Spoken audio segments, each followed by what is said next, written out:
সুপ্রিয় চাকরি প্রত্যাশী শিক্ষার্থীবৃন্দ, আশা করছি সবাই ভালো রয়েছেন।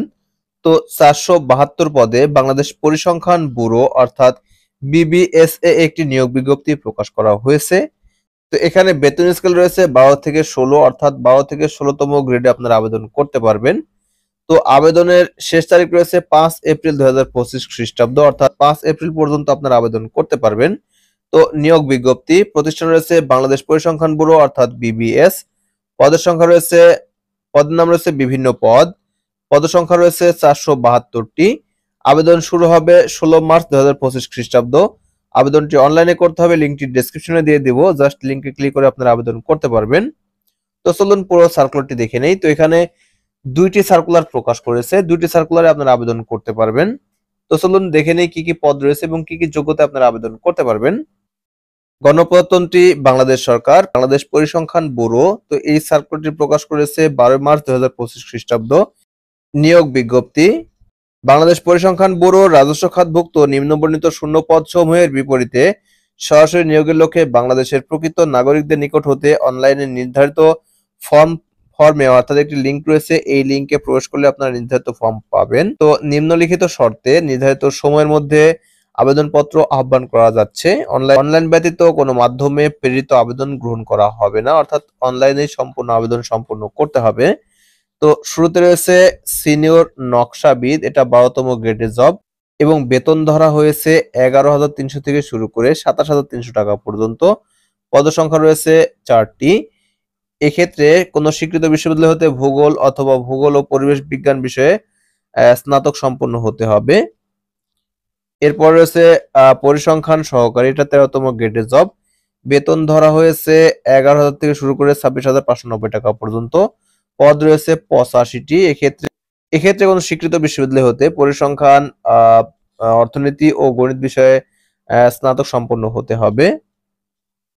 এরপর রয়েছে ইনুমারেটর, এটা 13তম গ্রেডের জব, বেতন সেম, এখানে পদ রয়েছে 4টি। এক্ষেত্রে পরিসংখ্যান, অর্থনীতি এবং গণিত যারা স্নাতক সম্পন্ন করেছেন তারা আবেদন করতে পারবেন। এরপর রয়েছে জুনিয়র পরিসংখ্যান সহকারী, এটা 13তম গ্রেডের জব, বেতন সেম। এখানে পদ রয়েছে 226, অর্থাৎ হিউজ পদে আপনারা এখানে আবেদন করতে পারবেন। শিক্ষাগত যোগ্যতার ক্ষেত্রে স্নাতক সম্পন্ন হতে হবে এবং পরিসংখ্যান, অর্থনীতি অথবা গণিত বিভাগে উত্তীর্ণ হতে হবে। এরপর রয়েছে এডিটিং অ্যান্ড কোডিং অ্যাসিস্ট্যান্ট, এটা 13তম গ্রেডের জব, বেতন সেম, পদ রয়েছে 11টি। কোন স্বীকৃত বিশ্ববিদ্যালয় হতে গণিত, অর্থনীতি অথবা পরিসংখ্যান বিষয়ে অবশ্যই স্নাতক সম্পন্ন হতে হবে। এরপর রয়েছে কম্পিউটার অপারেটর, এটাও 13তম গ্রেডের জব, পদ সংখ্যা রয়েছে 10টি। এক্ষেত্রে বিজ্ঞান বিভাগে স্নাতক সম্পন্ন হতে হবে এবং কম্পিউটার মুদ্রাক্ষরে প্রতি মিনিটে বাংলায় 25 শব্দ এবং ইংরেজিতে 30 শব্দের গতি সহ সংশ্লিষ্ট বিষয়ে অ্যাপটিটিউড টেস্ট উত্তীর্ণ হতে হবে, অর্থাৎ স্ট্যান্ডার্ড অ্যাপটিটিউড টেস্টে উত্তীর্ণ হতে হবে। এরপর রয়েছে নকশাবিদ, এখানে পদ রয়েছে 3টি। এরপর রয়েছে হিসাব রক্ষক, 1টি পদ রয়েছে। এরপর রয়েছে উচ্চমান সহকারী, এটা 14তম গ্রেডের জব, পদ সংখ্যা রয়েছে এখানে 8টি। শিক্ষাগত যোগ্যতার ক্ষেত্রে স্নাতক পাশে আপনারা আবেদন করতে পারবেন। এরপরে ক্যাশিয়ার 2টি। এরপর রয়েছে ষাট মুদ্রাক্ষরিক কাম কম্পিউটার অপারেটর, এটা 9টি পদ রয়েছে।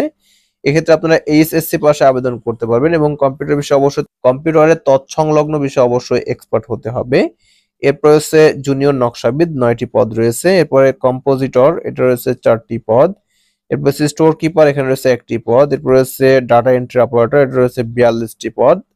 এরপর রয়েছে ডাটা এন্ট্রি অথবা কন্ট্রোল অপারেটর, এটা 16তম গ্রেডের জব, বেতন ধরা হয়েছে 9,300 থেকে শুরু করে 22,490 টাকা পর্যন্ত। এখানে পদ রয়েছে 42টি, অর্থাৎ 42 পদে আবেদন করতে পারবেন।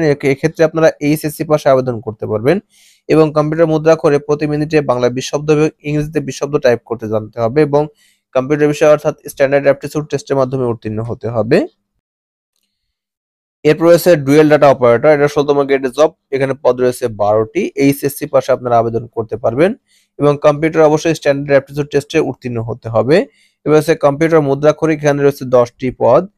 এক্ষেত্রে আপনারা এইচএসসি পাশে আবেদন করতে পারবেন এবং কম্পিউটার মুদ্রাক্ষর কোর্স সম্পন্ন হতে হবে। কম্পিউটার মুদ্রাক্ষরে প্রতি মিনিটে সর্বনিম্ন বাংলায় 20 এবং ইংরেজিতে 20 শব্দের গতি সহ টেস্টে উত্তীর্ণ হইতে হবে। এরপর রয়েছে অফিস সহকারী কাম কম্পিউটার মুদ্রাক্ষরিক, এখানে 23টি পদ রয়েছে। এইচএসসি পাশে আবেদন করতে পারবেন এবং কম্পিউটার স্বীকৃত প্রতিষ্ঠান হইতে মুদ্রাক্ষর কোর্স সম্পন্ন হতে হবে। এছাড়া বাংলা এবং ইংরেজিতে 20 এবং 20 শব্দ টাইপ করতে জানতে হবে। এছাড়া যে টেস্ট রয়েছে টেস্টে উত্তীর্ণ হতে হবে। এরপর রয়েছে বুক বাইন্ডার, এখানে রয়েছে 3টি পদ। এরপর রয়েছে গাড়ি চালক 5টি পদ। তো এই পদগুলোতে আপনারা আবেদন করতে পারবেন। তো এর সাথে আপনাদের আরেকটি সেম সার্কুলার প্রকাশ করা হয়েছে। তো এখানে আবেদনের জন্য একটি অনলাইন লিংক রয়েছে। এই লিংকে ক্লিক করার মাধ্যমে আপনাদের আবেদন সম্পন্ন করতে হবে এবং আবেদন সম্পন্ন হলে অবশ্যই পরীক্ষার ফি বাবদ যে অ্যামাউন্ট রয়েছে তা পে করতে হবে। আবেদন শুরু হবে 16 মার্চ 2025 খ্রিস্টাব্দ সকাল 10টা থেকে শুরু করে 5 এপ্রিল 2025 খ্রিস্টাব্দ বিকাল 5টা পর্যন্ত। এই সময়ের মধ্যে আপনাদের আবেদন সম্পন্ন করতে হবে এবং আবেদন সম্পন্ন হয়ে গেলে অবশ্যই আবেদন ফি বাবদ টাকা পেমেন্ট করতে হবে। তো কোন কোন পদের জন্য কত টাকা ধরা হয়েছে চলুন দেখে নেই। এখানে 1 নাম্বার পদের জন্য 150 টাকা এবং ভ্যাট সহ 168 টাকা পে করতে হবে। 2 নাম্বার পদের জন্য 112 টাকা পে করতে হবে।